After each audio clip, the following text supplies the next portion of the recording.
बेटा आज जो हम चैप्टर स्टार्ट करेंगे पार्टनरशिप बुक स्टार्ट करेंगे, जिसमें हमारा चैप्टर है फंडामेंटल की जो बोर्ड में इस बार वेटेज आई है 1 मार्क्स में एक क्वेश्चन और 4 मार्क्स में एक क्वेश्चन पूछा गया था। बेसिकली टोटल जो हमारी पार्टनरशिप की वेटेज है वो 30 मार्क्स की है। आउट ऑफ 80 मार्क्स के पेपर में से 30 मार्क्स का पेपर जो आता है वो पार्टनरशिप से आता है। और पार्टनरशिप में जो फंडामेंटल चैप्टर है उसमें as per board pattern fix नहीं है, लेकिन हाँ इस बार 1 नंबर का और एक क्वेश्चन 4 नंबर का आया था, तो मोस्टली ऐसे ही इसमें से क्वेश्चन आते हैं। अब हम बात करेंगे पार्टनरशिप बेसिकली होती क्या है। Partnership is the relationship between persons who have agreed to share profits of the business carried by all और by one of them acting for all। क्या मतलब है इस लाइन का कि पार्टनरशिप जो है वो 2 या 2 से ज़्यादा लोगों के बीच का एक रिलेशनशिप है, जिसको उन्होंने क्यों स्टार्ट किया ताकि वो किसी प्रॉफिट को कम शेयर कर सके, किसी बिजनेस को चला सके। किसी बिजनेस को चलाने के लिए और प्रॉफिट्स को डिस्ट्रीब्यूट करने के लिए जब 2 या 2 से ज़्यादा लोग आपस में किसी एग्रीमेंट में एंटर करते हैं, that is called partnership firm. और उन पर्सन्स को जो इस एग्रीमेंट में एंटर कर रहे हैं उन पर्सन्स को हम कहते हैं पार्टनर। अब ये जो बिजनेस होता है ये कैरिड बाय ऑल और by one of them acting for all का क्या मतलब है कि कोई एक भी बिजनेस को कैरी कर चला सकता है और सबकी तरफ से कोई एक, सब अपने अपने पार्ट पे भी कर सकते हैं और सबकी तरफ से कोई एक भी कर सकता है। ठीक है, अब बेसिकली हम बात करेंगे फीचर्स की। फीचर्स में हमारी जो मीनिंग में हमने पढ़ा है वही फीचर्स रिपीट हो जाएंगे। सबसे पहला फीचर 2 और मोर देन 2 पर्सन। ऑब्वियस है पार्टनरशिप बिना 2 या 2 से ज़्यादा पर्सन के स्टार्ट नहीं हो सकती। अगर मैं कहूँ कि आप एक पार्टनरशिप फर्म को शुरू करना चाहते हैं तो आपके साथ कोई एक और पर्सन होना जरूरी है ना। तो पार्टनरशिप में बेसिकली 2 या 2 से ज़्यादा 2 और मोर देन 2 मेंबर्स होने जरूरी हैं। यहाँ पर हमारे पास मिनिमम जो दिया गया है वो 2 होना जरूरी है और मैक्सिमम कितने होने चाहिए 50 एज पर सेक्शन 464। मतलब पार्टनरशिप में मैक्सिमम 50 रख सकते हैं और मिनिमम 2 होने कंपलसरी है। नाउ एग्रीमेंट क्या होता है बेसिकली जब हम किसी पार्टनरशिप फर्म को शुरू करते हैं तो उसके अंदर कुछ टर्म्स होती हैं, कुछ एग्रीमेंट्स, कुछ रूल्स हैं जिनको हमने डिसाइड किया। ओरली भी डिसाइड कर सकते हैं, रिटर्न भी डिसाइड कर सकते हैं, लेकिन रिटर्न होना एज कंपेयर टू ओरल ज़्यादा अच्छा रहता है। रीजन बिकॉज क्योंकि अगर आपने रिटर्न में कुछ टर्म्स लिख रखी हैं, रिटर्न में आपके पास कुछ टर्म्स और कंडीशंस हैं जो आपने पार्टनरशिप में डाली हैं, तो फ्यूचर में अगर कोई डिस्प्यूट हो जाता है तो आप उन टर्म्स को दिखाकर ईजिली उस डिस्प्यूट को रिजोल्व करवा सकते हैं। तो बेसिकली क्या होता है एग्रीमेंट का मतलब होता है जितनी भी पार्टनरशिप में आपने जो भी टर्म्स डिसाइड किए हैं कि कितना पैसा लगाएंगे, कितना इंटरेस्ट मिलेगा, कितना ड्रॉइंग कर सकते हैं, ड्रॉइंग पर इंटरेस्ट कितना चार्ज किया जाएगा, etcetera etcetera, profit share ratio क्या होगा, ये सब टर्म्स हम एग्रीमेंट के अंदर डिसाइड करते हैं। ये ओरल भी हो सकता है और रिटर्न भी हो सकता है। कंपल्सरी नहीं है रिटर्न होना, लेकिन रिटर्न होना बेटर होता है as compare to oral. Next one is sharing profit.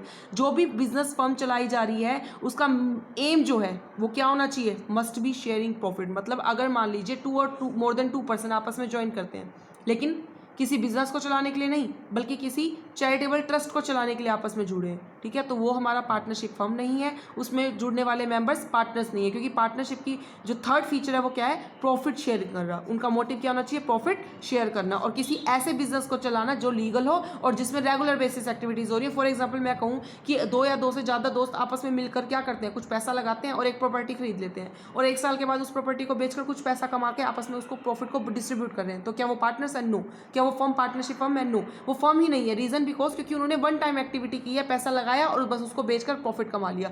Business होना जरूरी है प्रॉफिट कमाने के लिए, ठीक है। तो बेसिकली जब एक लीगल बिजनेस को चलाने के लिए और प्रॉफिट को कमा के उसको डिस्ट्रीब्यूट करने के लिए पार्टनर्स आपस में जुड़ते हैं, that is called partnership firm और वो पर्सन पार्टनर कहलाते हैं। प्रिंसिपल एजेंट रिलेशनशिप का मतलब है कि हर एक पार्टनर दूसरे पार्टनर से इफेक्टेड भी होता है और खुद भी उनको इफेक्ट कर सकता है। एक पार्टनर अपनी एक्टिविटी से दूसरे पार्टनर से इफेक्ट भी होता है और अपनी एक्टिविटीज और दूसरों की एक्टिविटी से खुद भी इफेक्टेड होता है। जब वो खुद दूसरों की एक्टिविटी से इफेक्टेड है दैट इज कॉल्ड प्रिंसिपल। जब वो अपनी एक्टिविटी से दूसरों को बाउंड कर रहा है दैट इज कॉल्ड एजेंट। तो हर एक पार्टनर एजेंट भी है और प्रिंसिपल भी है। सेम इसी तरीके से बिजनेस जो मैंने आपको पहले भी बताया था, कैरिड बाय ऑल, सब भी चला सकते हैं और by one of them acting for all, सबकी तरफ से कोई एक भी बिजनेस को आगे कैरी कर सकता है। नो सेपरेट एंटिटी की बिजनेस की जो एंटिटी होती है वो पार्टनर्स की एंटिटी से डिफर नहीं है। बिजनेस और पार्टनर्स दोनों एक ही हैं। Now our next topic is rules rights of partners की किसी भी पार्टनर्स को क्या क्या राइट मिले हुए हैं। अब खुद सोचिए, अगर आप किसी पार्टनरशिप फर्म को ज्वाइन करते हैं, ठीक है, तो आपको as a being a partner आपको क्या क्या राइट होने चाहिए। एक, has right to share profits and losses. Very simple, सबसे पहला पॉइंट है आपको राइट है कि जो भी बिजनेस आपने ज्वाइन किया है उसमें जो भी प्रॉफिट लॉस हो उसमें आपको शेयर मिले। वो अगर आपने रेशो एग्री किया हुआ है, पहले से डिसाइड किया हुआ है कि किस रेशो में आप बांटेंगे, तो उसी रेशो में। अगर डीड नहीं है तो वो मैं अभी आपको अब बताऊंगी कि अगर डीड नहीं है, अगर आपने एडमिशन के समय डिसाइड नहीं किया गया कि क्या क्या टर्म्स होंगी, तो उसके लिए आप क्या रूल्स फॉलो करेंगे वो भी बताऊंगी। Next point is has right to inspect the books of the firm. आपको पूरा राइट है कि आप फर्म की बुक्स जो है, रिकॉर्ड जो है, उनको देख सके, उनकी एक कॉपी रख सकें। आपको पूरा राइट है कि फर्म्स की एक्टिविटीज़ में जितनी भी मैनेजमेंट एक्टिविटीज़ हैं, कंपनी में जितनी भी मीटिंग्स हैं, उसमें आप पार्टिसिपेट कर सकें, अपने व्यूज़ रख सकें। आपको पूरा राइट है कि आप किसी भी पार्टनर्स के, नए पार्टनर के एडमिशन को अलाउ और डिसअलाउ कर सकें, आपके राइट है। इसके अलावा एक राइट जो इंपॉर्टेंट राइट है वो ये है कि अगर आपने फर्म को लोन दिया है, बीइंग ए पार्टनर आपने फर्म को क्या दिया, लोन की रिक्वायरमेंट थी फर्म को, तो आपने लोन दे दिया, तो आपको उस पर इंटरेस्ट मिलने का पूरा राइट है। और अगर इंटरेस्ट रेट डिसाइड नहीं हुई है, गिवन नहीं है, तो आप कितना इंटरेस्ट लेंगे, 6% पर एनम।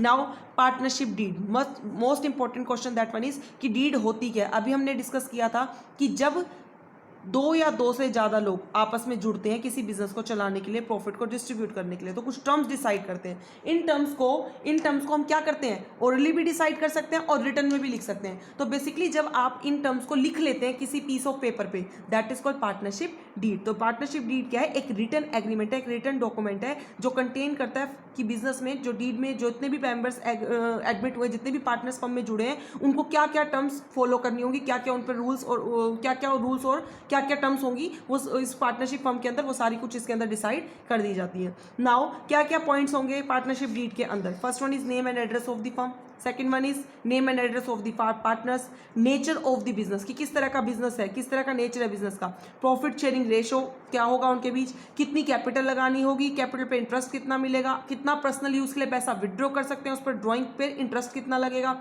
कोई सैलरी मिलेगी या नहीं मिलेगी पार्टनर को उसके काम के बदले, और इसी तरीके से बिजनेस पार्टनरशिप कब शुरू की गई, पार्टनरशिप में किसी भी पार्टनर के एडमिशन के लिए क्या क्या रूल्स फॉलो करने पड़ेंगे, या कोई पार्टनर फर्म से रिटायर हो जाए तो उसको कैसे सेटल करना है उसके अकाउंट को, ऑडिट कब करवाई जाएगी, एक्सेट्रा एक्सेट्रा करके ऐसे सारी टर्म्स जो होती हैं वो पार्टनरशिप डीड में रिटर्न कर दी जाती हैं। ठीक है, अब हमारा एक पॉइंट जो इंपॉर्टेंट क्वेश्चन है वो क्या है कि पार्टनरशिप डीड की इंपॉर्टेंस क्या है। हम बेटा now importance of deed, deed की इंपॉर्टेंस क्या है।